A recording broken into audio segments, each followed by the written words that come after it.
Salut, prieteni mici! V-ați întrebat vreodată cum apar florile primăvara? Astăzi o să vă spun o poveste magică despre 4 flori speciale: ghiocelul, laleaua, zambilă și narcisa. Sunteți gata? Hai să începem! A fost odată într-o grădină frumoasă 4 semințe mici îngropate adânc în pământ. Iarna se termina, iar soarele cald începea să topească zăpada. Prima floare care a ieșit din pământ a fost curajosul ghiocel. "Salut, lume!" a șoptit el, petalele lui albe și delicate strălucind în lumina soarelui. Ghioceii sunt întotdeauna primii care salută primăvara și aduc un strop de speranță și căldură în zilele friguroase. Apoi a apărut laleaua cea vibrantă. "Uitați-vă la culorile mele!" a cântat ea, petalele ei desfăcându-se în nuanțe de roșu, galben și roz.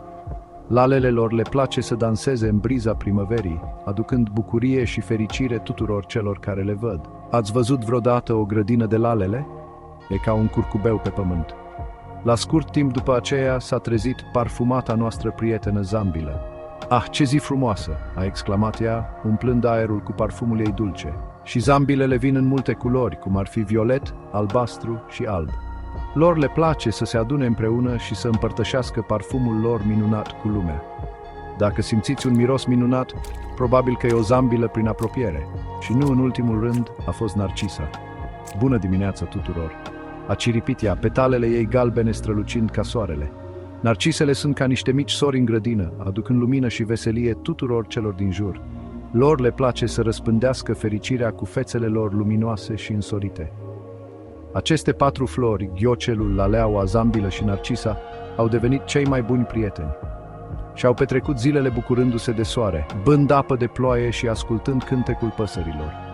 Le plăcea să împărtășească povești despre aventurile lor și să răspândească bucurie tuturor celor care vizitau grădina.